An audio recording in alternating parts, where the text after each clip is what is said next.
अब जो आत्मा परब्रह्म के लोक में रहती हैं, अब उनको ज्ञान हो गया कि वो तो बहुत परेशान है नीचे के लोकों की व्यक्ति, जितनी आत्मा गई है। अब वो कभी नीचे की वृत्ति नहीं रखते, और जो आत्माएं यहाँ सतनाम प्राप्त कर लेती हैं, केवल सतनाम। सतनाम कौन सा होता है? 2 मंत्र का। एक तो उसमें ब्रह्म का मंत्र ओम है, और दूसरा और मंत्र है, वो सांकेतिक रखा है, वो अधिकारी को ही बताया जाता है जिसको देना होता है। और जो अधिकारी संत होते हैं वही देवे, तभी वो काम करे। जिनको सतनाम मंत्र प्राप्त हुआ और उनकी श्रद्धा अपने गुरु में नहीं रही, ये इतने दयालु परमेश्वर हैं, और कुछ वर्षों तक उसने सतनाम की विधिवत साधना करने के बाद आपकी सतलोक जाने की वृत्ति नहीं बनी, या आपकी इतनी कमाई नहीं बनी उस मंत्र की, तो आपको उस परब्रह्म के लोक में भेज दिया जाता है। किसको भेज दिया जाता है? जो ओम नाम की कमाई, ये सारी यहाँ छोड़ दी जाती है इस काल के लिए। जैसे गीता जी के अध्याय नंबर 18 के श्लोक नंबर 66 में लिखा है कि अर्जुन, तू मेरी सभी पूजाओं को मुझ में त्याग दे। पूजा कौन सी? जो ओम नाम की कमाई, यज्ञ, हवन, धर्म, ये जाप की कमाई यहाँ छोड़ दे, मैं तुझे ऋण मुक्त कर दूंगा, मेरा कर्जा तेरे से उतर जाएगा, यानी तुझे ऋण मुक्त कर दूंगा, अर्थात कर्म मुक्त हुआ। वो आत्मा फिर इस पारब्रह्म के लोक में चली जाती है, और वो लोक एक तो वहां पर ये खाता नहीं, जैसा मैंने पूर्व बताया कि पूर्ण परमात्मा तो खाने वाले, वेद में लिखा है ऋग्वेद में कि खाने वाले और न खाने वाले, इन दोनों भगवानों से भी बड़ा है। खाने वाला काल है, न खाने वाला ये परब्रह्म है, इनसे भी बड़ा है, अर्थात वो सत्पुरुष है।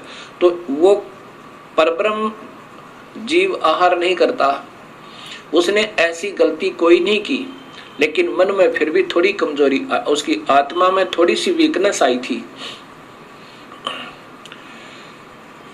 तो उसका भी सजा उसको भोगना पड़ा। तो वहां ये यहाँ के हंस फिर वहां पहुंच जाते हैं। वहां पर इतना बढ़िया शरीर है, यहाँ के देवताओं का, ब्रह्मा विष्णु महेश का भी नहीं है। जैसा कि आपको बताया था कि यहाँ के देवताओं का तो शरीर है जैसे चीनी का कप बना हो, सफेद कप जो चाय पीते हैं, और हमारा मिट्टी का बना हो सीधा ही, इतना कमजोर है। और जो परब्रह्म के लोक में परब्रह्म और वहां के रहने वाले जितने हंस हैं, उनका सटील का समझो, इससे ज्यादा सथाई है, लेकिन है नासवान फिर भी। अब ये सोचकर इस पर ब्रह्म को समझना, इसकी उत्पत्ति यूं हुई।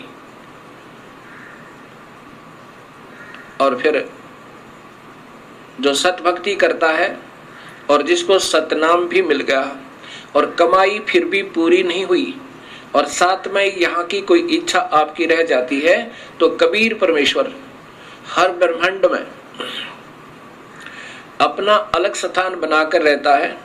इन आत्माओं को जिनकी अधूरी कमाई है, भक्ति पूरी नहीं हो पाई, कि काल के ऋण से मुक्त अभी नहीं हो पाए, और परब्रह्म का भी, क्योंकि परब्रह्म के लोक को पार करना है, उसका भी ऋण देना है, वो दूसरे मंत्र से, तत् मंत्र से कमाई करनी है, वो तत् मंत्र संकेतिक है।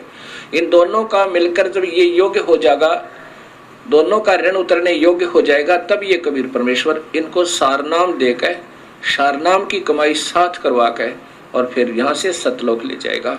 जब तक आपकी पूरी कमाई नहीं बनी होगी, तो आपको यहीं रखेगा, और आपकी थोड़ी बहुत भी इच्छा इस लोक में रह जाती है, तो भी इसी ब्रह्मांड में एक स्थान ऐसा है, वहां कबीर परमेश्वर आपको रखेगा।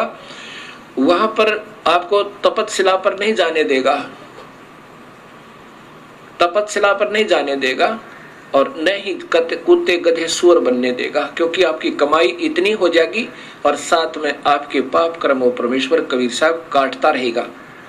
जब ही नाम हृदय धरो भयो पाप को नासे, जैसे चिंगारी अग्नि की पड़ी पुराने घासे। अब आपके शुभ कर्मों के आधार पर वहां रखेगा और तपस्या पर नहीं जाने देगा। ये आपको इस कबीर परमेश्वर के शरण में आने से और एक्स्ट्रा बेनिफिट है।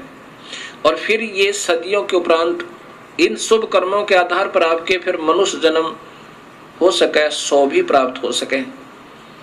जो कबीर परमात्मा के आधार पर सतभक्ति आप कर रहे हो और मनुष्य जन्म आपके फिर देने शुरू कर देगा परमेश्वर, और फिर कभी अपनी सतभक्ति को जगाएगा उसमें उन पुण्यात्माओं को जिन्होंने पहले सतगुरु की भक्ति कबीर परमेश्वर की किसी युग में कभी वो आए स्वयं या उनके कोई सत संत के साथ रहकर की हुई है। अब उनको शीघ्र ये बात समझ में आती है, क्योंकि उनके अंदर काल नहीं होता ज्यादा, बेशक वो साधनाएं अन्य कर रहे होते हैं अनजानपने में, उनके हृदय में वो पिछली कमाई अंगड़ाई लेती है पिछले जन्म जन्मों की, तो वो तुरंत आकर के कबीर साहब के चरणों में, उसके सत्य नुमाइंदे संत के चरणों में आ जाते हैं।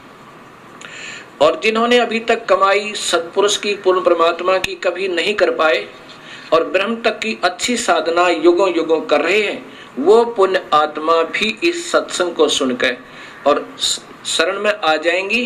तो जैसे कलम चढ़ा दी जाती है, जैसे कलम चढ़ाई जाती है, ऐसे इसकी वो फिर सतनाम दिया जाएगा उनको, उनके अंदर फिर वो भक्ति प्रवेश हो जाएगी और प्रारंभ होगी तो अवश्य पार होगा, क्योंकि उन्होंने पिछली कमाई ओम नाम की बहुत की हुई होती है और उसके साथ वो दूसरा मंत्र मिला करके फिर ये कमाई आपकी पहले भी कराई जाएगी और साथ में उस सत्य नाम की यानी ऊपर के मंत्र का भी आपको अभ्यास करवाया जाएगा और फिर आपकी भक्ति प्रारंभ हो जाएगी।